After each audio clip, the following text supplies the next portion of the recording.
I never really envied my brother, but I had to admire his enthusiasm.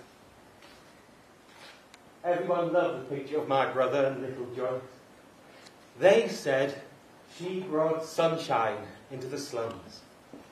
Evelyn, my dear, do come in. We were just talking election fever. And I was being reprimanded for being a dictator. I'm afraid that cannot be the case, not with so sensible a wife as you have. It was my sensible wife who said it. I shall leave you both to your work and bid you good night, Evelyn. I shall go to the branch office. But you don't have to work tonight. Hard work and long hours, my dear. If I don't put them in, I can hardly expect my colleagues to. Poor Alfred. He received a real beating in the parliamentary elections. So many of the ILP supporters deserted at the last minute. He's very resilient, I'll say that. But strangely, the defeat has sort of recruited more members into the party. Now that's a great tribute to Alfred. It is as if the future is really going to happen now, and it's not just a dream. And your dream? Oh, well, if I win, it will be more remarkable, as I am the only ILP member in the local elections. The first woman councillor in London, Ada. That's a tremendous achievement, and I believe you can beat it. It would be a start. Alfred is certain that numbers will grow. He's certain of a majority one day. I wonder what the future would hold for all of us. A different world. Oh, better world, Evelyn. Healthcare for all. Nursery schools for all. Every hungry child to have free meals at school. Pulling down all the slum dwellings and building a garden city. Oh, you know, Evelyn, that really is my dream. To have greenery everywhere, gardens everywhere, tree-lined streets. They may have been dreams that night, but they became reality. Everywhere seemed to come alive. When I next visited, windowsills and backyards, alleyways and pavements, there seemed to be living plants everywhere. It was as if a good fairy had sprinkled hope all over Bermondsey. Someone had even planted daffodils in their dustbin, and the people looked happier. They may have been poor, but their souls were enriched, and little by little they were able to claw back some self-respect. Is he any better? Albert, he's on the mend. Doctor came last week, gave him some medicine to take. He doesn't like it, mind. He says it tastes like boot leather. When has he ever tasted boot leather? Well, that's what I said. Oh, but he's a good boy. He does what he's told, mainly. Did you pay? End of the month. Still off school, is he? I'm only going to take him in, he's still coughing, am I? Little Joyce is off as well. She hasn't got Albert's cough, mind. No. Do you know what's wrong with her? Nothing serious. Do you think it's going to rain? Oh, it might do. These things come off the line more filthy than they go on. It's all right for them anyway. Who? Her father will sort her out. Yeah. He's a good one, isn't he, Doctor? You see such faith in the doctor, the same faith he had in the ILP. And little Joyce, the apple of everyone's eye, was back at school the next day. I paid a rare visit to my brother's house. She was the apple of my eye, too. Thomas, what are you doing here? Just paying a visit. She's back at school then? Yes. Can I see her? Not now. Go on. She loves her wicked uncle. I make her laugh. It's good of you to call, Thomas, but Joyce is asleep now and there's nothing to worry about. I'm glad she's back. Yes. Now, we do have some council work to do, so if you'd excuse us. Work always came first. I sometimes wonder if it came before Joyce. It certainly came before family. They used to sit there every night. They called it their quiet hour. However late, whatever the hour, they would sit there discussing, talking over the day, or sometimes just sitting. I need to ask you something. A dilemma is facing me and I need your wisdom. Oh, well, I will try. I need to do more for the community. I want to make change. Oh, Alfred, you do so much already. You work so hard. But progress is slow. You must not exhaust yourself, Alfred. That will not help the community or ourselves. Well, that's the point, you see. Now I'm in local government, I see the greater need. Well, you're saying the work we do is not enough? I think what I'm saying is that it is too much. I cannot care for all Bermondsey with its diseases and illnesses and care for the body politic as well. I'm faced with a choice. Well, you must follow your heart. Like Tin Man. It's easier in a story, you don't need to find reasons. Leaving the practice is an enormous decision, and Bermondsey will suffer at your absence. So, why don't you leave it for now? I asked for your wisdom, my dear, and it was given. I'm not wise, I'm just practical. And Alfred, it is now past midnight and therefore time for bed, and that isn't wisdom either, that is common sense. I'm just going to look in on Joyce. Alfred! There's something wrong. She's very feverish. She says her throat hurts. Yes, it's come back. Worse than last time? A little. Her immunity's strong, but the first attack has taken its toll. We'll stay by her tonight. Some of the guys, there's a serum I've heard about. I'll see if I can get some tomorrow. Now all we can do is try to keep her temperature down. Cold water and a cloth. As cold as you can. They stayed with her all night. The next day things looked a lot better. We all thought she'd pull through. She was strong like her father. This was her 5th child. 5 children, and all in one room. It is unendurable that children should be brought into the world under these conditions. The family is so poor, they have not even a penny for heat.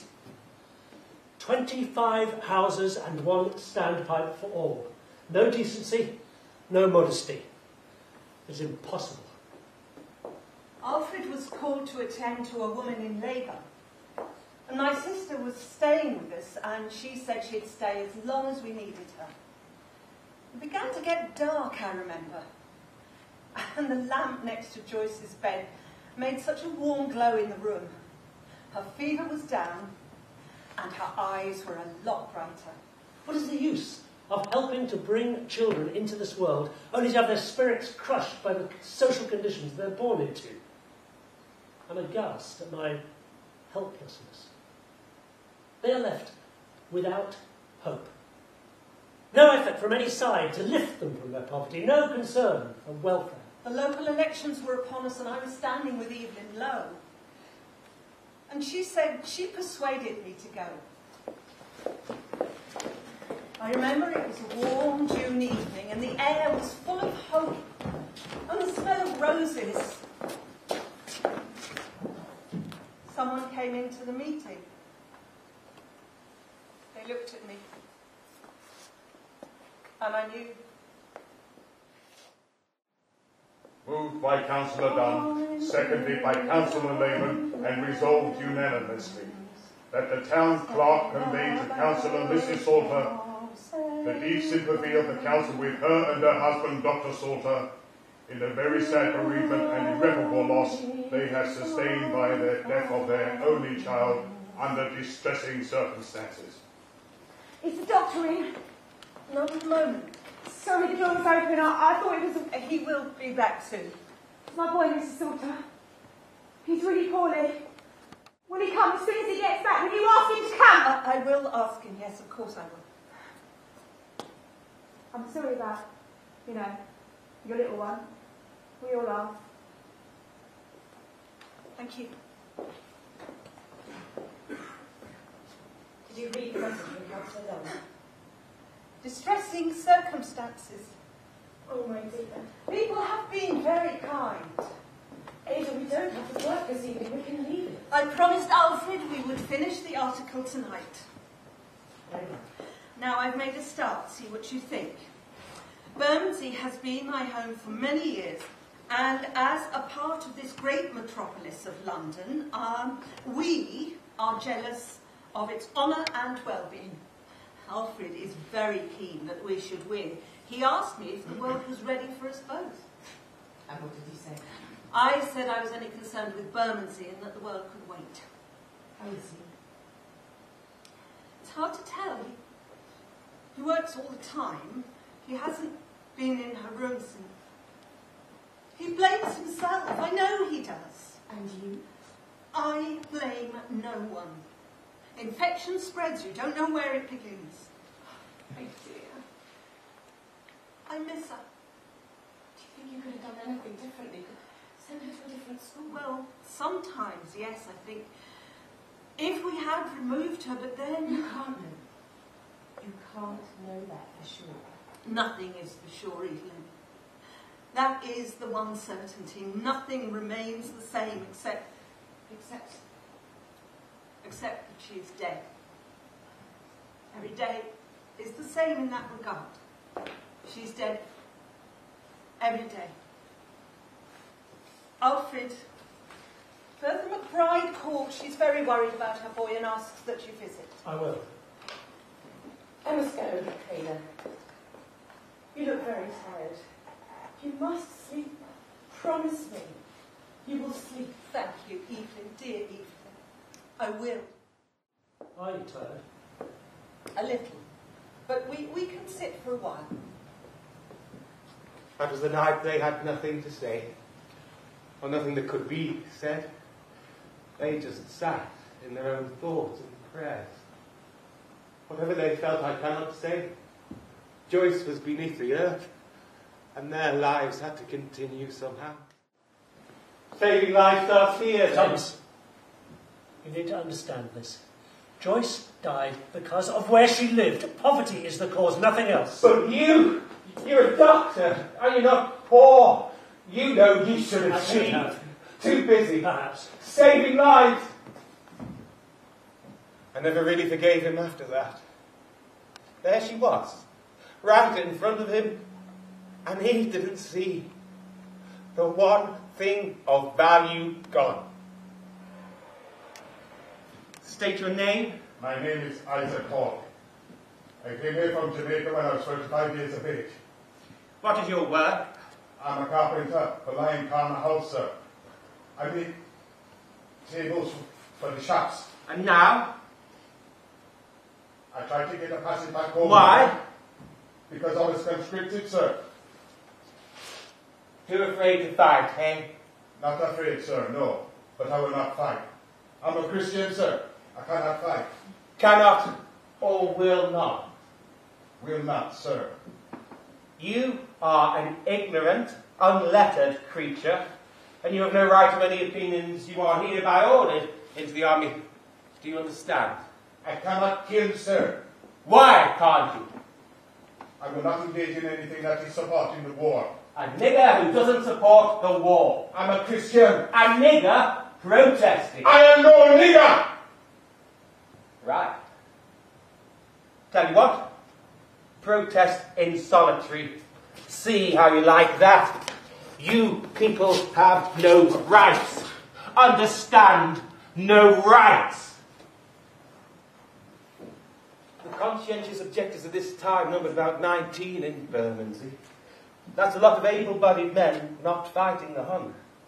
My brother and his party were behind it, of course. I signed up even before conscription. One of the first. Right. Now you've had time to think about things, you can report for duty. What is my duty? The same as before, old chugger, the same as before. I have strong principles about war. Principles are a luxury for other people, not for the likes of us. We do what we are told. Got it?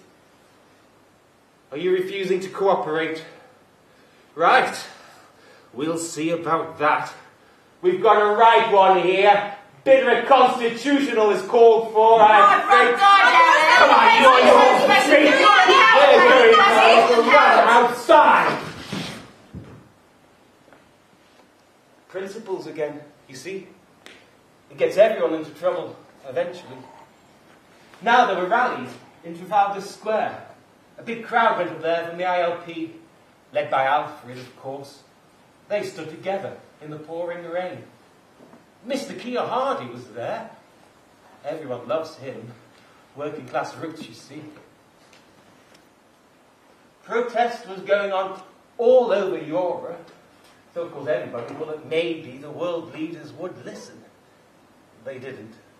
A week later it was on. just because of a foreign duke getting shot that nobody's ever heard of.